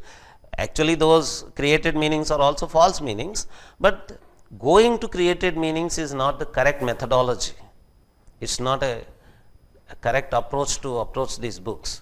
What is to be done is, what is the meaning being taken by the people today? And we know that all the audience of Ramayana today, not those who are influenced by contemporary Dravidian and other political theories, but traditional audience before modern period, before colonization, the traditional audience have been taking Ramayana and Mahabharata to be stories of personalities only, personality clashes only, ethical clash only, right? Okay, so now let us come in the next 15 minutes, let us talk about this Mahabharata aspect. He did not deal with that aspect for a very long time, because at that time he was interested only in Rama, that was being used politically by BJP according to him. So he was focusing on that, but with Mahabharata, what he wants to say is that in Mahabharata there is a greater feeling. For example, Krishna comes from shepherd, cattle rearer background, Pashupalana background, Gopala background, but he is friendly with these people. And there is Gopalakas and Kshatriyas are very friendly. Nanda is a Gopala, but Vasudeva is friendly with him. and there is so much of that communities mixing with each other in Mahabharata. That's what he wants to show. Actually, if you look at the stories of Ramayana and Mahabharata, let us imagine the concepts of Kali Yuga, Dwapara Yuga or Treta Yuga are just theories. They don't exist. No Dwapara Yuga exists, no Kali Yuga exists, no Treta Yuga exists. Let us just, for the sake of argument, let us imagine that such yugas don't exist. But what is the concept in them? The Krita Yuga is 100% dharma, all the 4 padas. Padas is 25%, right? So 4 padas means 100%. Not that there is a dhenu with 4 legs and all the 4 legs. That is Prakrita way of understanding. But we know that pada means 25%. So 4 padas means 100%. Treta Yuga 3 padas means 75%. Dwapara Yuga means 50%. So now if you look at Mahabharata story, we are calling it Dwapara Yuga and Ramayana Treta Yuga. And because there is this community admixture that we see in Dwapara, we looked at that community admixture, whatever is being shown in Mahabharata, as a gradual development from Treta Yuga to Mahabharata. So that for him appeared to be brothering. Okay, whatever we look at that to be a greater community admixture coming from Treta Yuga to Dwapara Yuga, for him it appeared to be brothering. And he says, BJP people or any Hindutva people, they do not take Mahabharata as a symbol to fight because they know that it creates brothering of Hindus and Muslims. This is so ridiculous that at that time the issue came for a Rama temple in Ayodhya was just incidental. For example, if something happened to Krishna temple somewhere, for example, if they started for Madura and then they said Madura is Krishna temple, Krishna is a Mahabharata hero and Bhagavata hero, then Sheldon Pollock would have written Mahabharata is othering, Bhagavata is othering because they are fighting for Madura. They are showing Krishna. Krishna is an othering god. That is why they are using him. He would have said that. Incidentally, at that time, Ayodhya was being taken because it is related to Rama. They were showing Rama and that image of Rama was being used by them. Whether it is politics or not, whether right-wing politics are correct or not, whether left-wing politics are correct or not, did I say anything in this class today? Did we support BJP? Did I support Advani or Rath Yatra? Did I say anything against Muslims? Did we say anything in favor of Hindus which is against Muslims? Nothing. We are students of literature. We are studying how to understand books, and somebody understanding books in terms of contemporary politics, unnecessarily matching what was happening at that time in politics with the way those books are understood is wrong. That is not the way the books are to be understood. This is what we are doing here in this class. We are not interested whether that politics was correct, this politics was correct or not. We are not interested. We are not doing that. Personally, we may have any political allegiance or whatever that is outside the classroom. Here, our interest is to see that the way they have connected one political incident to the interpretation of a book, to hermeneutics. Do you know the word hermeneutics? Hermeneutics means interpretation of text, interpretation of sentences is called hermeneutics, the discipline, the field which resorts to interpretation of sentences is called hermeneutics. Once this word came into vogue, this hermeneutics came into vogue, people today are using the word in reference to Mimamsa. they are saying, Mimamsa is hermeneutics, Mimamsa is hermeneutics. Okay, yeah, Mimamsa is hermeneutics. Mimamsa is a science, methodology of interpretation of text, how we can interpret text. That is Mimamsa only. And Mimamsa has much more advanced hermeneutics than the hermeneutics that are done by Western people. If you read Mimamsa, if you study Mimamsa sitting in a class of Mimamsa, you will get so enthused. You get enthused, but modern people get flabbergasted. That is, they get completely confounded, they get baffled by the rigor that Mimamsa has, the amount of hermeneutic rigor it has got. They would definitely get confounded and baffled and flabbergasted by that. But you students, you are already, you got used to some amount of Nyaya, some amount of Mimamsa, Artha Sangraha at least. Artha Sangraha has been introduced to you. I heard that Artha Sangraha has been introduced. I was expecting that only small book like Mimamsa Paribhasha would have been introduced. You know Mimamsa Paribhasha? It's a very small book, smaller than Artha Sangraha, but more advanced than Mimamsa Paribhasha is Artha Sangraha. At least that level of understanding of Mimamsa you have, so you know how much rigorous it is. But once you advance to Shabara Bhashya or Kumarila's Vartika and you directly go to Jaivini Sutras, to that level, then you start understanding the rigor of that discipline called Mimamsa. Then you will see that we have great ability of interpreting texts. With such people coming and saying that these politics that are happening here or happening in Ramayana, happening in Mahabharata is not justified. It is not correct. We have greater rigor in understanding these texts, and at least follow the common people. At least follow the common people how they are understanding Mahabharata. See, he should have at least studied how Mahabharata is being viewed in India.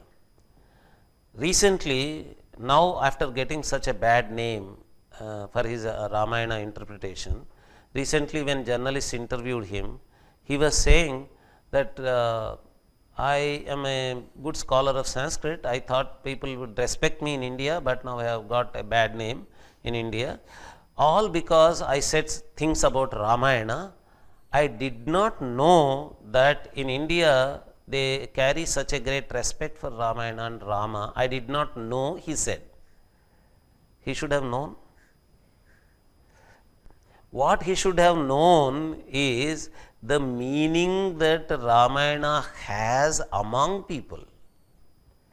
By saying that I did not know that they carry such a great respect for Rama and Ramayana, he is very clearly admitting, he is accepting that he did not study people. He did not study the meanings taken by people. He is openly accepting that. So what did he do? He gave his own meanings to Ramayana. That is not the meaning of Ramayana. For example, if I study Bible, if I know, for example, English and then interpret Bible the way I understand it, would any Christian agree with me? He says, no, that is not the way it has to be understood. There is a Christian way of understanding, he says, right?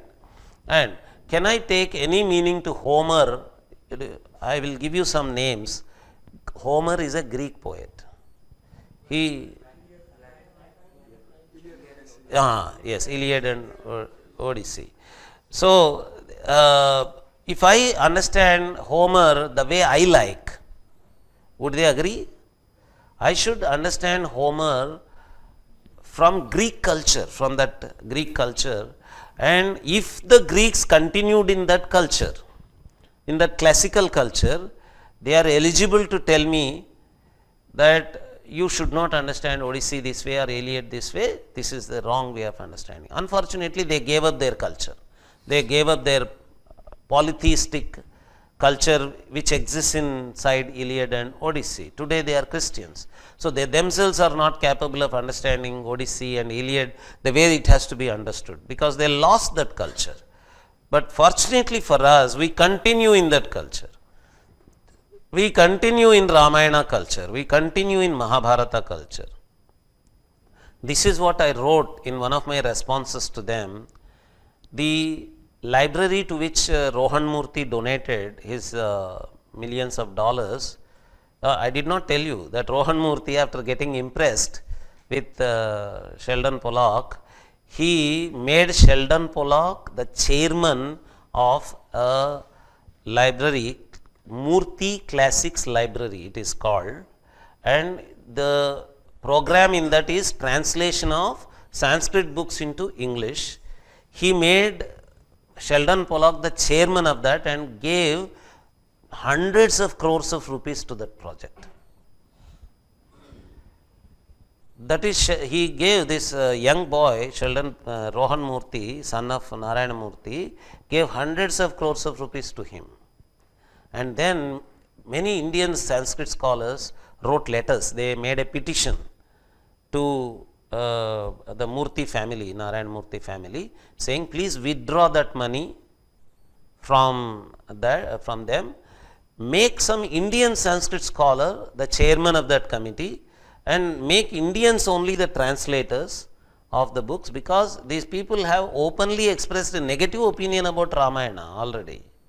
So such a translator will only translate negatively. Please don't pay money to them. They said, and Rohan Murthy said, no. Once I take a decision, that decision is my decision. That's all. I am a great man.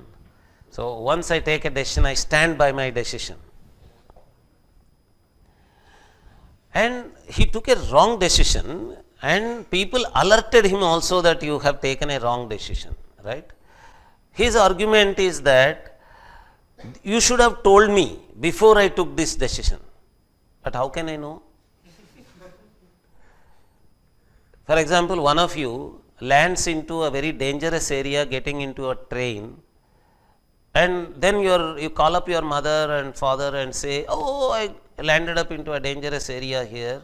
Then your mother says, oh, I know that that area is a very dangerous area, you should not have gone, and you tell her that you should have told me. How does your mother know that you are going to go to that area? Did you tell her that you are going to land into that dangerous area? If you told her, she would have warned you. Please don't go, please don't go. Can she give you a list of areas where you should not go? It seems when Ishwar Chandra Vidyasagar was very active in Bengal as a Reformation leader, during his time in his class, it seems he used to tell people, don't use bad words, don't use bad words. It seems one day, some of the students said, sir, please list all the bad words which we should not use. We will not use it. The fun they wanted to do was, they wanted to make this Ishwar Chandra Vidyasagar utter all those bad words. Okay, you cannot make your mother list all the dangerous areas where you should not go, because there are many such areas.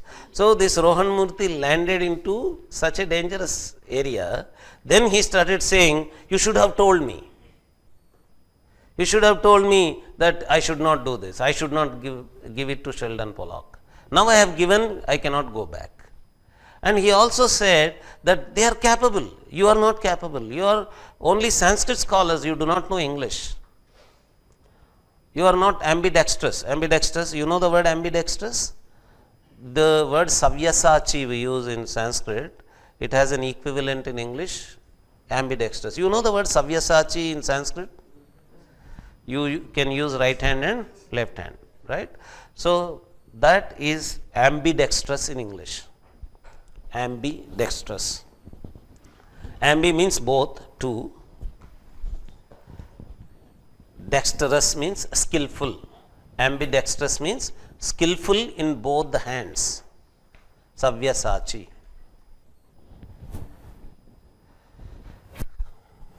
Yeah. So, you should also turn into Savyasachis, ambidextrous, by learning English. You already know Sanskrit very well, but learn English.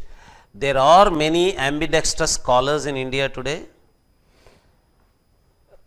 They could have been given this charge of translating our classics into English. Unfortunately, that boy Rohan Murthy did not know that there are so many great scholars in India who are ambidextrous and who can translate Ramayana and Mahabharata and all the classics of India into the right English that communicates the intentions of the author as close as possible. We cannot give the exact meaning in English because they are two different cultures, they are two different languages, but at least as close as possible to the original intentions of the author. That can be done, that could have been done, but he did not know that there are so many scholars. Later he said, you should have told me that you are there. How can I go and tell him that I am there? What should not have happened has happened. The whole discussion about Sheldon Pollock started with that only, with that incident only. At that time, I responded saying that working on Greek and Latin classics is different from working on Sanskrit classics, because people are living the culture of Sanskrit classics, whereas the culture of Latin and Greek classics is no longer there. That culture has been given up as pagan culture. People got converted into Christianity. So, when you are working with classics whose culture is even living today, you have to be more careful. That is not what you did not do, that is where you landed into trouble. Please do not do this when you are working with classics, culture of which is still living. Be very careful. That is what I told them. I am telling even here, we should also be very careful because its culture is living today. People are living that culture. When we translate also, we should also be very careful while translating classics, a culture of which is still living. We are all living that culture, right? Thank you.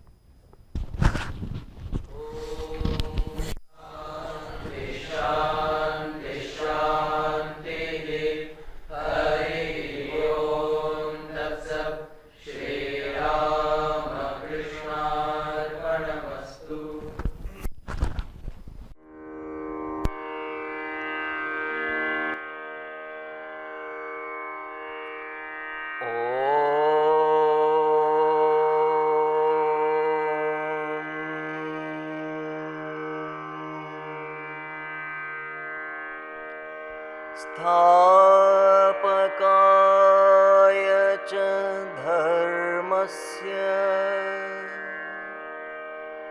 सर्वधर्मस्वरूपिणे